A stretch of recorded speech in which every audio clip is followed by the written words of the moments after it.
Queridos, estamos numa série de mensagens chamada Bem-aventurados.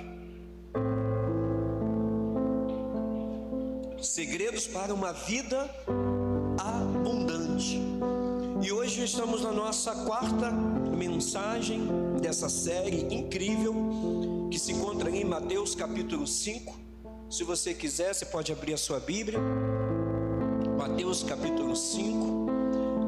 Jesus Cristo, Ele está ali à beira do monte, seus discípulos, uma multidão está o acompanhando, e Jesus Cristo começa a ensinar, também chamado de Sermão da Montanha. E as primeiras palavras do Senhor é bem-aventurados. Ele chama aqueles que seguirem os seus conselhos, que seguirem os seus ensinamentos, de mais do que felizes.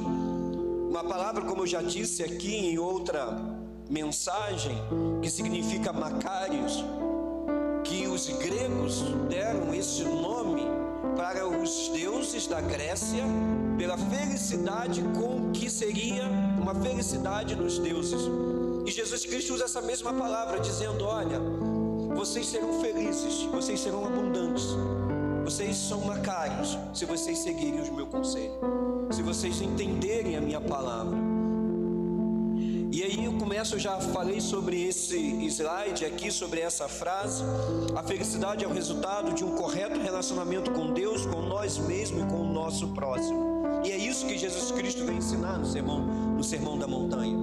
Ele vai falar sobre um relacionamento que precisa ser um relacionamento vertical entre nós e Deus, entre Deus e o homem.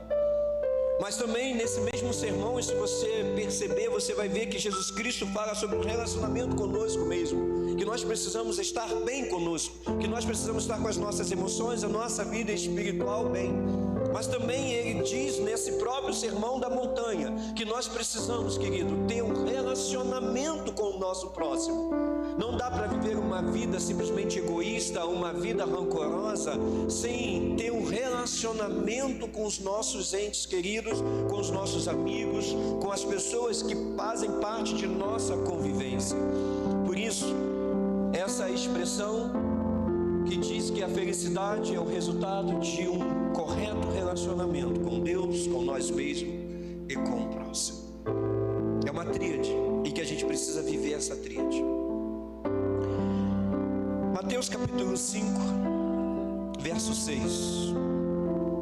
Bem-aventurado os que têm fome e sede de justiça.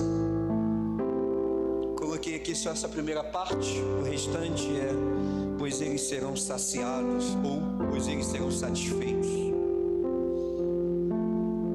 É interessante que quando a gente pensa sobre essa quarta bem-aventurança, Jesus Cristo está falando sobre um apetite espiritual. Ele vai falar sobre que feliz é aquele que tem fome, feliz é aquele que tem sede de justiça. Mas ele não está falando sobre fome e sede de justiça comum ou qualquer.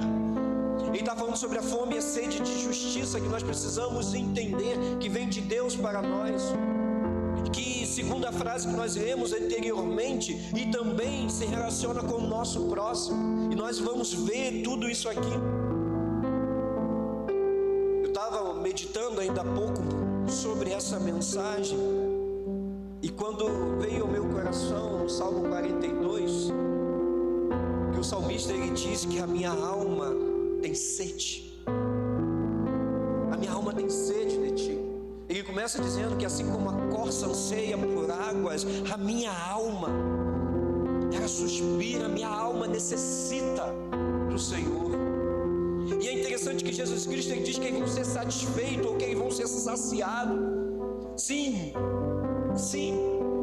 a nossa sede por Deus, ela vai ser o tempo todo saciada. Mas é interessante que quanto mais o Senhor não vem nos saciar nessa sede, nessa fome, mais nós queremos estar, porque isso traz alegria, isso traz conforto, isso traz direcionamento, isso traz prazer de estar na presença do Senhor e saber que o Senhor está nos alimentando.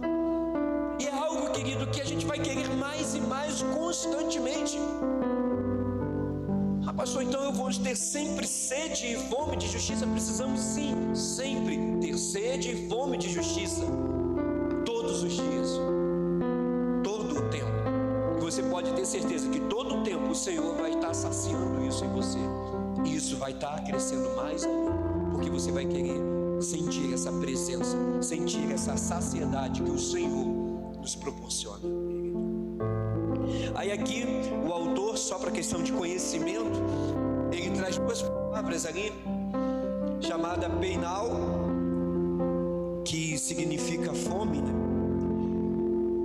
E a palavra de pissal, que é a sede. E é interessante que essa fome, e ele traz a expressão daquele que é necessitado, que sofre de uma fome profunda. E a sede é aquele que traz a ideia de uma sede real. É como se você estivesse caminhado talvez milhas debaixo de um sol quente e começa a vir aquela sede, ou aquele momento que você está com muita sede. É disso que ele está falando, é uma sede verdadeira, não é simplesmente beber água como um hábito, não, mas uma sede que você necessita daquilo dali, que você precisa naquele momento de um copo de água, que você precisa de uma garrafinha de água. E é isso que o autor ele vai trazer, isso que Jesus Cristo está tentando mostrar para as pessoas, que bem-aventurado esses que têm esse mesmo desejo profundo, esses que têm esse desejo e essa fome profunda, que tem essa sede verdadeira. E aí eu penso algo, querido, eu estava pensando sobre isso.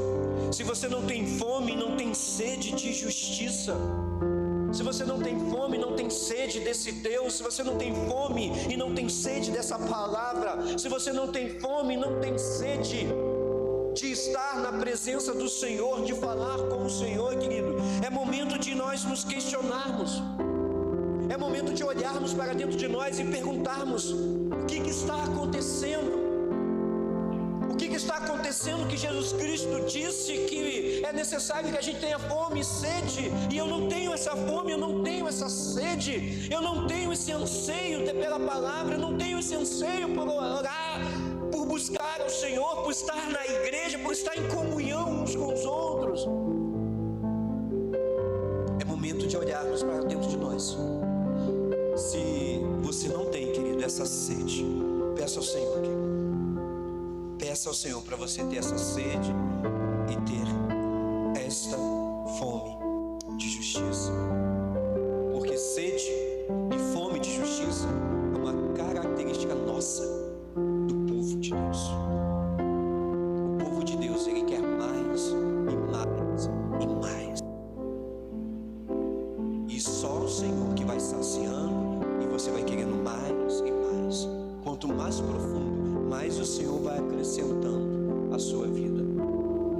Existe uma definição interessante para a teologia, que é o estudo sobre Deus. E dentro dessas definições, que eles dizem que é o estudo sobre Deus, naquilo que Deus permite ser estudado. Ou seja, se Deus ele permitiu que nós estudemos Ele através da sua palavra, através de alguns conceitos, é isso que nós iremos. E é interessante quando a gente pensa nesse conceito para a nossa vida pessoal, para a nossa vida cristã. Por quê? Porque, querido, Deus ele não vai te proporcionar algo que você não esteja preparado para receber. Deus não vai se apresentar a você de uma maneira talvez especial e mais profunda se você não está buscando essa profundidade com Ele. Se você não tem essa fome e sede de justiça, se você não tem esse desejo e anseio pela presença dEle, Ele vai, querido, se apresentar a você, Ele vai proporcionar a você de acordo com o que você busca a sua intimidade. Se você quer viver experiências profundas com Deus, você precisa buscar isso. E como é que buscamos isso? Palavra, oração, jejum. Sim, jejum. Jejum de alimento, jejum de internet, jejum daquilo que atrapalha a sua comunhão com Deus.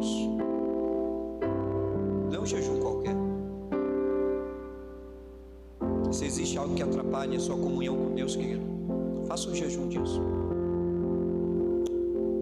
Passe um tempo longe disso. Peça ao Senhor para te mostrar quem vai te mostrar. A justiça bíblica, ela tem 3 aspectos. E Jesus Cristo aqui, ele está trazendo esses 3 aspectos. A justiça legal, que vai tratar da nossa justificação. A justiça moral, que vai tratar da conduta que agrada a Deus. E a justiça social, que se refere à busca pela libertação do homem de toda a opressão. E essa aqui é a opressão, uma opressão que a sociedade produz sobre os homens. E aqui nós vamos falar um pouquinho sobre essas 3 justiças que Jesus Cristo está falando.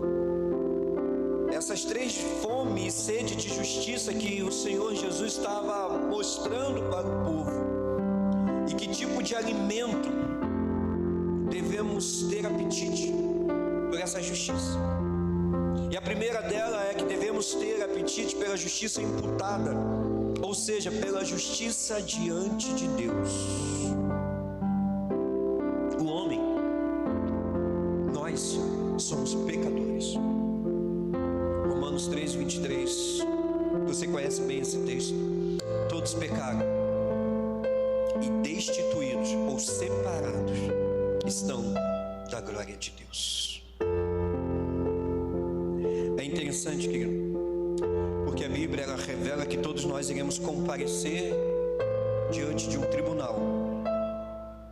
E nesse dia, Apocalipse vai dizer que vão ser abertos livros e que nós seremos julgados segundo as nossas obras.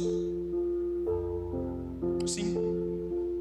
Mas é interessante que quando ele fala que nós vamos ser julgados segundo as nossas obras, em nenhum momento ele diz que nós seremos justificados por ela.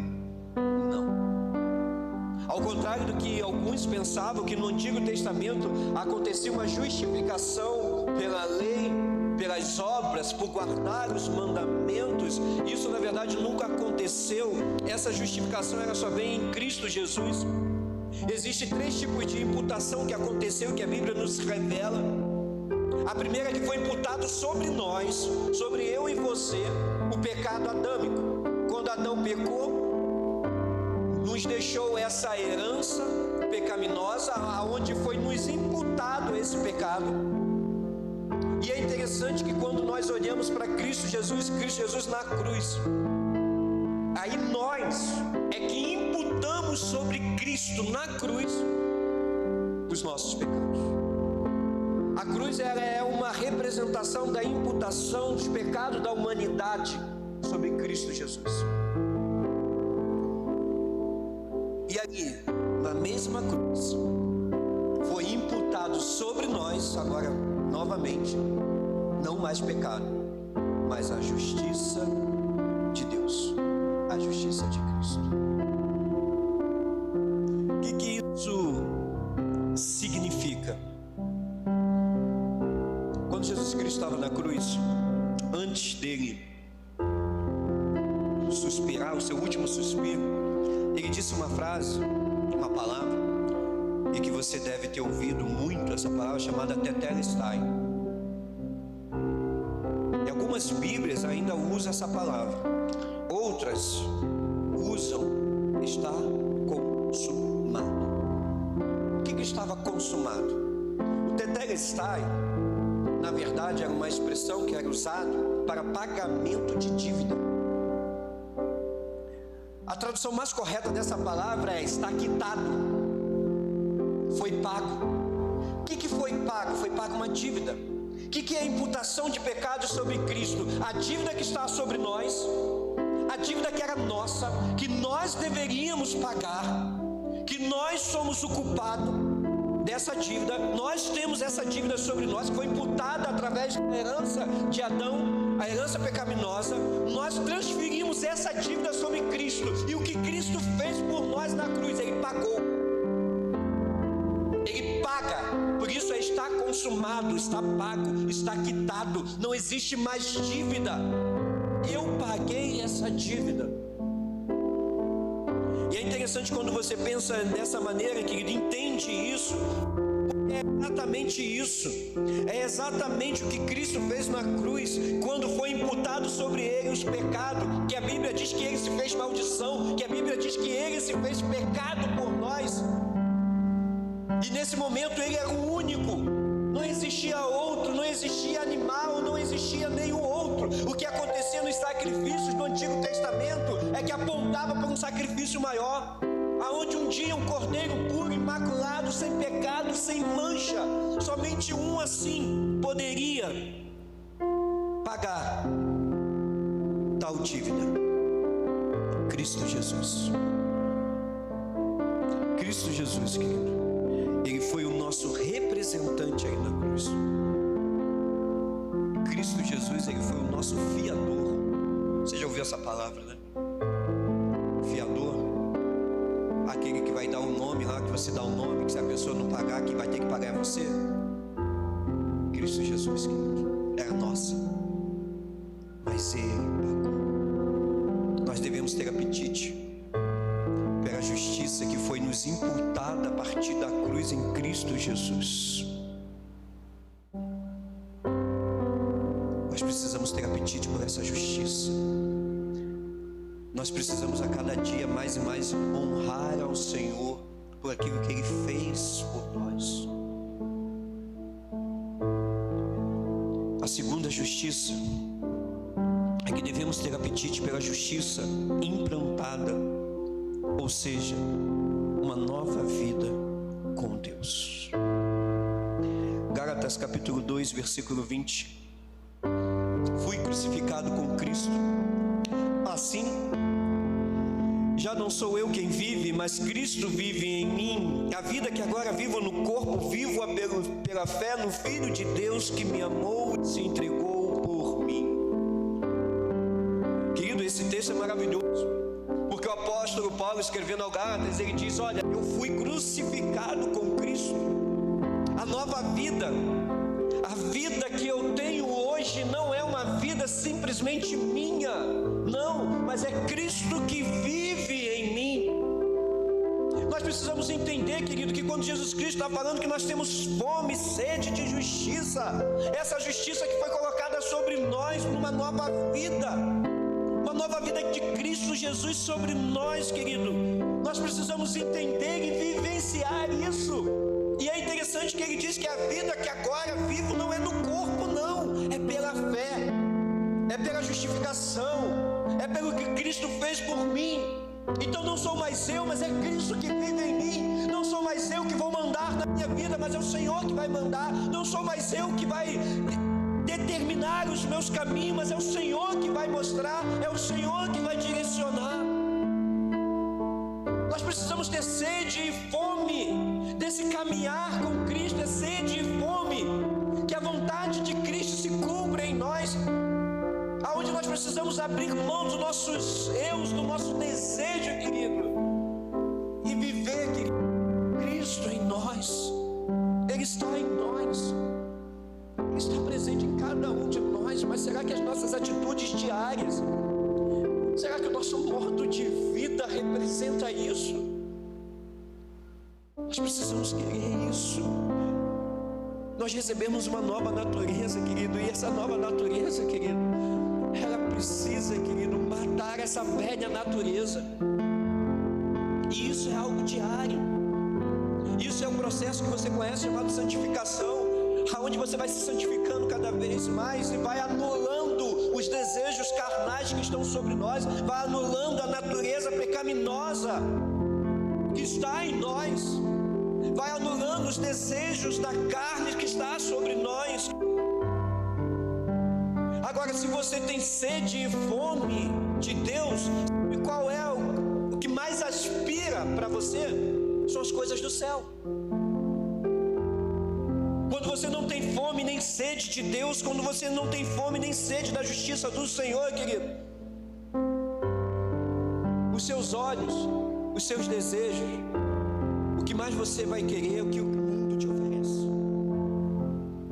Ah, pastor, não quero nada que o mundo oferece. Será? Será que o nosso dia a dia está sendo de acordo com o discurso nosso? Não quero colocar nenhum julgo sobre ninguém e nem julgar nenhum dos irmãos, mas é para reflexão nossa. Querido, quem tem fome e justiça de Deus tem um desejo ardente dentro do coração, tem um desejo ardente em sua mente, tem um desejo ardente por viver uma vida santificada, tem um desejo ardente em obedecer, tem um desejo ardente de ser fiel, tem um desejo ardente de contribuir na obra do Senhor, tem um desejo ardente de estar presente na casa do Senhor, tem um desejo ardente, querido, e não se choque com essa palavra, pois o próprio Senhor Jesus Cristo disse, tem um desejo ardente de ser um servo inútil.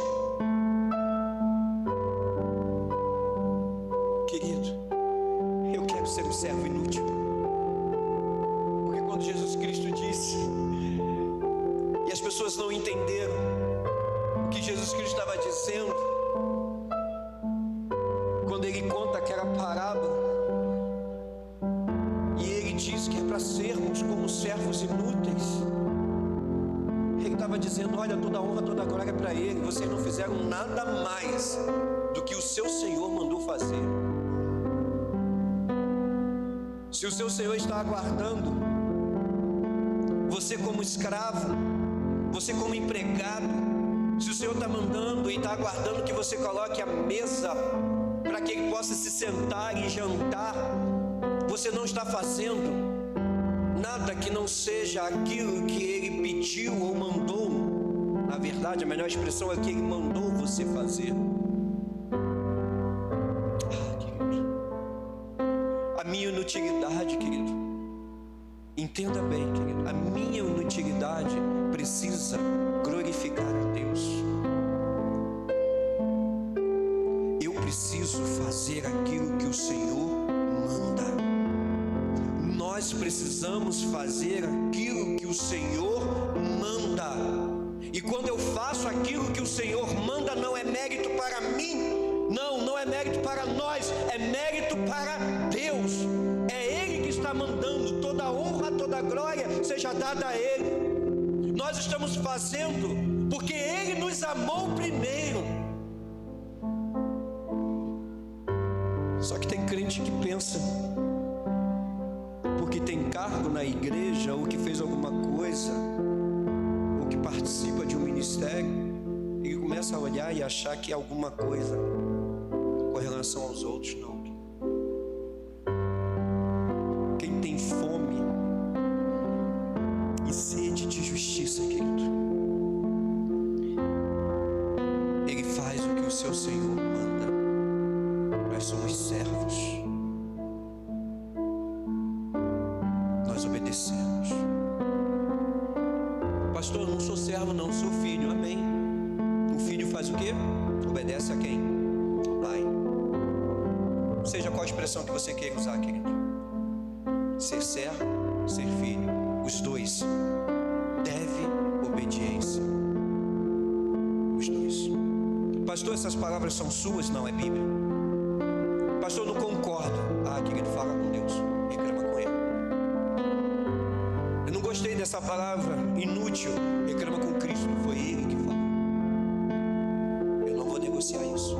Se fosse minha, eu negociaria, mas é Cristo, foi Ele que disse. Lucas capítulo 17, foi Ele que falou, reclama com Ele. 3. Devemos ter apetite pela justiça promovida, ou seja, a justiça social. Amós capítulo 5, verso 24.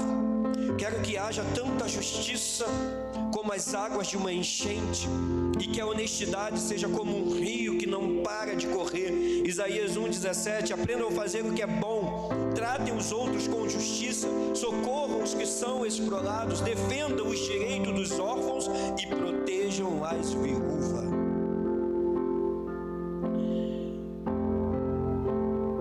Fome e sede de justiça luta por uma sociedade sem corrupção, sem fraude. Esse é o nosso dever, esse é o nosso papel. A justiça social. Quem tem fome e sede de justiça, querido, denuncia o pecado, promove o bem. Quem tem fome e sede de justiça não quer e não compactua com jeitinhos brasileiros. E você sabe o que é o jeitinho brasileiro. Quem tem sede e fome de justiça pode ser quem for. Se não está olhando para os mais necessitados, se não está com uma atenção voltada para aqueles que precisam, querido, nós não iremos compactuar. Pode ser quem for, pode ser o Papa, pode ser o presidente da República, pode ser o presidente dessa República, pode ser quem for, querido. Nós não iremos compactuar. A Bíblia diz que as águas como uma enchente, Ele quer que a justiça seja como uma enchente e que a honestidade seja como um rio que não para de correr, ou seja, que seja sempre constante sobre a nossa vida. Amós, considerado um dos profetas da justiça social, e ele pregou isso, ele lutou por isso, ele profetizou essa justiça. Ele estava sempre atento às necessidades do povo. E olha que foi um homem humilde, um homem do campo, que o Senhor levantou para chamar a atenção dos governantes, para que eles pudessem se voltar para o social que aquelas pessoas estavam sofrendo. Queridos, tem uma oração que nós fazemos, que Jesus nos ensinou, Mateus 6, a oração do Pai Nosso. É interessante que lá no final dessa oração, ele termina dizendo assim: venha o teu reino, e ninguém sabe, faça a sua vontade assim como no céu. Jesus Cristo estava dizendo: olha, a minha vontade, a vontade do Pai, ela precisa acontecer na terra da mesma maneira que acontece no céu. Daí a nossa grande responsabilidade sobre as questões sociais. Porque quando nós olhamos o que Jesus Cristo fez durante o seu ministério aqui na terra, durante mais de 3 anos, cerca de 3 anos e meio, que ele caminhou aqui na terra no seu ministério maravilhoso, Jesus Cristo, ele não somente curou homens e mulheres, libertou pessoas cativas, mas ele também devolveu essas pessoas ao convívio da sociedade. Não era um milagre simplesmente por uma cura, aonde uma cura física estava acontecendo. Quando a gente olha aquela mulher que havia 12 anos, ela tinha um fluxo de sangue, e que era considerada pela lei dos judeus impura, e que ninguém podia tocar, e que ela não podia circular na cidade entre as pessoas. E quando ela toca no manto de Jesus e que ela sente que foi curada, e Jesus fala que de dele saiu virtudes, e aquela mulher é curada. Aquela mulher não simplesmente somente recebeu uma cura, mas ela recebeu a integração novamente na sociedade, que ela poderia caminhar livremente, de cabeça erguida, diante de uma sociedade. Jesus Cristo devolveu dignidade às pessoas.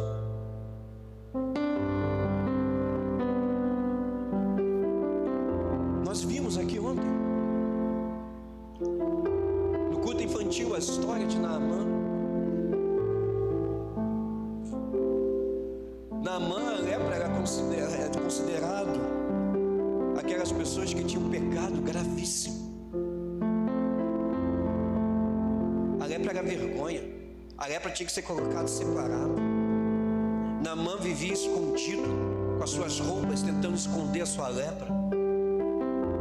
Mas no encontro com o Senhor, com o nosso Deus, querido, o Senhor purificou ele. Deus deu uma ordem para ele. Naquele momento, é interessante que para ele poder se banhar, ele não podia se banhar com aquela vestimenta dele toda. Ele teve que retirar aquela vestimenta para ele poder mergulhar. Ou seja, ele teve que mostrar para todos o que tinha, o que era vergonha, o que mantinha ele muitas das vezes separado das outras pessoas, o que ele não podia conviver livremente em sociedade. Apesar de ser um grande guerreiro, apesar de ser um grande general, alguém estrategista, mas chegou um determinado momento que ele já não poderia mais estar diante das tropas. Ele já não poderia mais fazer o ofício dele. Deus traz ali para ele uma restauração, traz uma cura, e ele vai poder continuar a partir daí, então, o seu ofício. Querido, nós precisamos entender como igreja, querido, a justiça social. Por isso o trabalho social é tão importante. Nós não damos uma cesta básica, querido.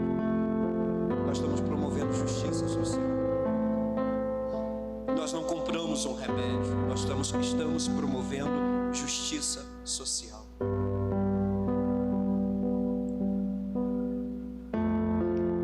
Justiça social, se você for olhar na história, Bíblia não, na história,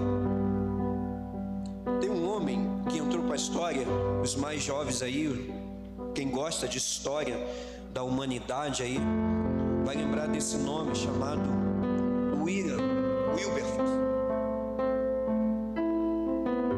Foi aproximadamente ali no século 16, 17, se eu não me engano. Crente em Jesus.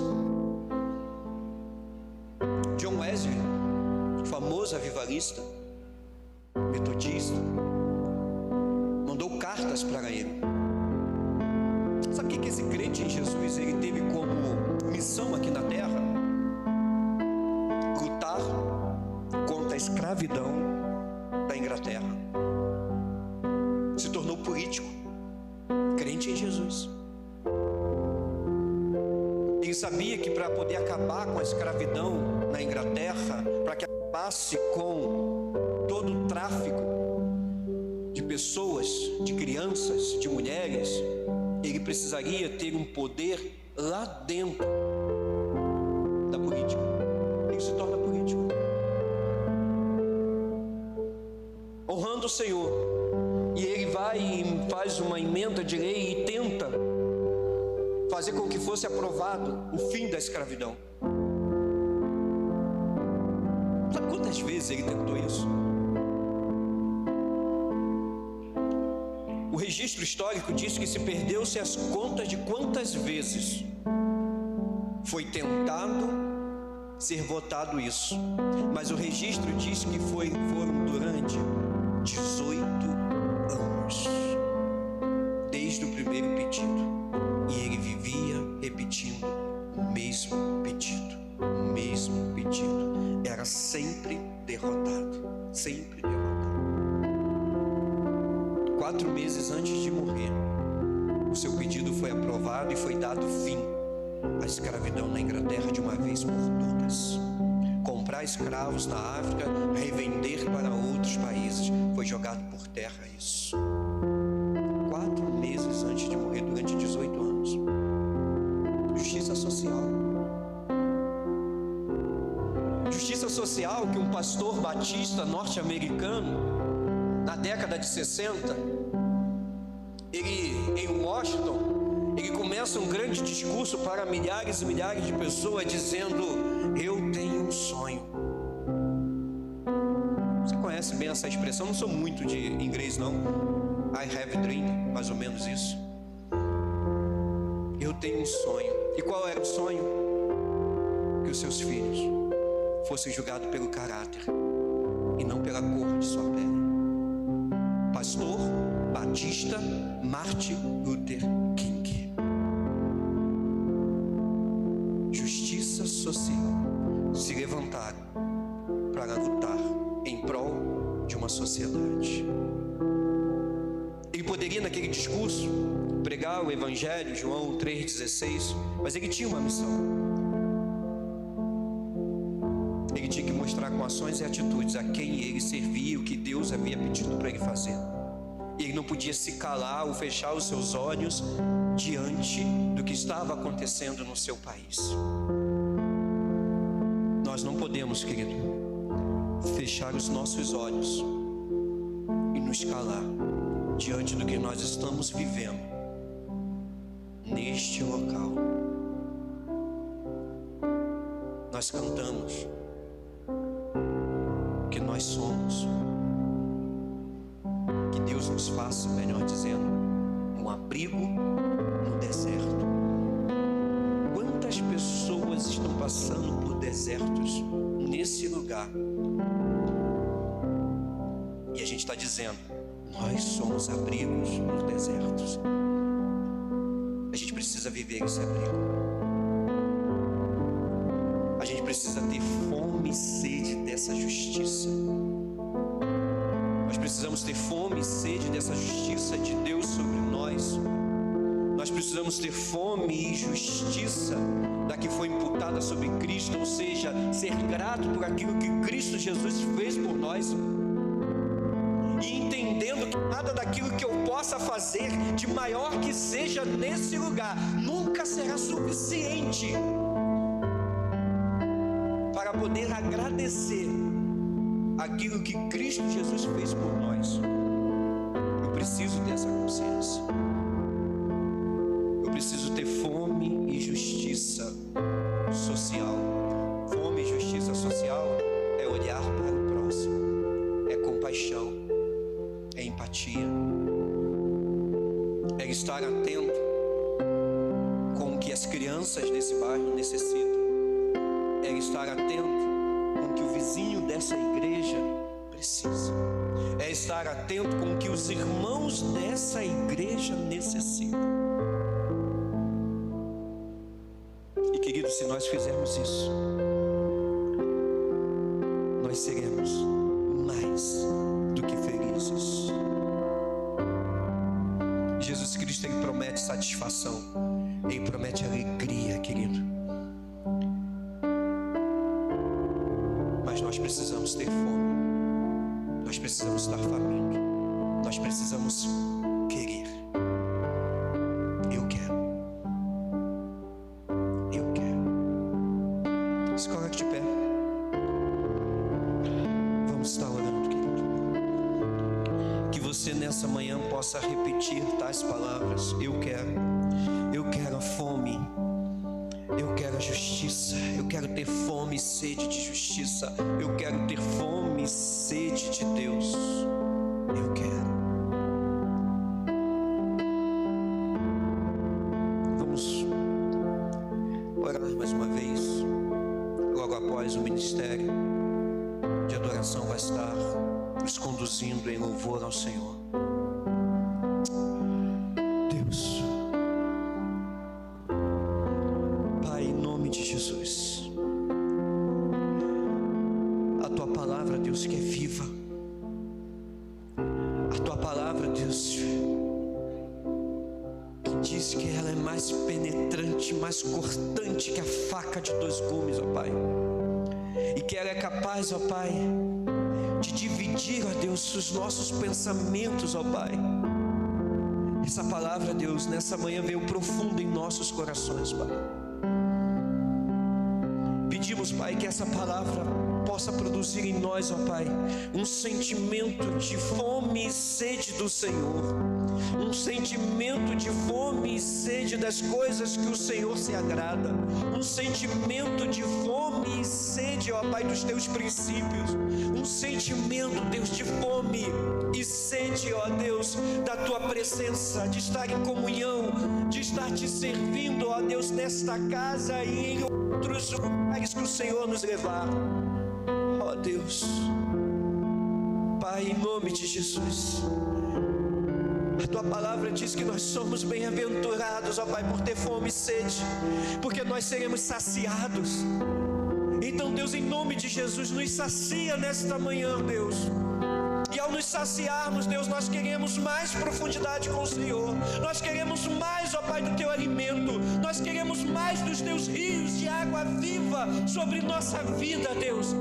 Então, Deus, em nome de Jesus, Espírito Santo, Deus, derrama sobre nós, ó Pai, uma sede, ó Deus, incontrolável da Tua presença, Deus. Uma sede, ó Pai, diária e constante, ó Deus, pela Tua palavra, pela Tua comunhão, Deus, por fazer, ó Deus, aquilo que Te agrada, Senhor. Deus, nós necessitamos dessa sede, dessa fome, Pai. Ó Deus, Pai, nós queremos, ó Pai, ser bem-aventurados, ó Pai, assim como as outras bem-aventuranças que já pregamos aqui, Deus. Sabemos que somos bem-aventurados porque choramos, porque o Senhor tem nos consolado. Sabemos que somos bem-aventurados, ó Pai, porque nós temos a humildade em nossos corações, ó Deus, porque somos mansos, ó Pai. E Deus, nós queremos, ó Pai, ser bem-aventurados, ó Pai, porque temos fome e sede do Senhor, ó Deus. Que essa igreja, Pai, que a Igreja Batista Central em Jardim Catarina, cada dia, Deus, ela possa ter mais fome e sede do Senhor. Obrigado, Senhor. Obrigado por essa manhã, Deus, porque a Tua palavra, Senhor Deus, veio profunda em nossos corações. Obrigado, Senhor Deus, porque a Tua palavra é o nosso alimento, Deus. Oh, Deus, nos dê um domingo, Deus, abençoado, Pai. Aqueles que estão aqui entre nós, ó Pai, e que sentiram a Tua presença, Pai, sentiram o Teu toque, ó Deus. Aqueles que estão afastados, que estão desanimados, Pai, que eles possam voltar ainda nesta manhã de domingo, Deus. Que eles possam voltar ao Teu aprisco ainda nesta manhã. Que eles possam reconhecer, ó Deus, que nós somos pecadores, ó Pai, que necessitamos do Senhor. Reconhecer o Teu sacrifício, ó Deus, naquela cruz por cada um de nós, Pai. Obrigado, Deus. Obrigado, Jesus, porque o Senhor pagou a nossa dívida. Oh, Deus. Obrigado, Deus, porque o Senhor nos amou tanto, Deus, e entregou o Seu Filho por nós. E nós não somos merecedores, Pai, não somos, Pai. Obrigado, Deus. Obrigado por essa igreja. Obrigado, Deus, pelo Teu amor, por Tua graça. Ministra, Deus, sobre os Teus servos aqui nesta hora, Deus, a Tua unção. Ministra cura, Deus. Ministra libertação, Deus. Ministra, Deus, ó Deus, a comunhão entre esposa e esposo, entre pais e filhos, Pai.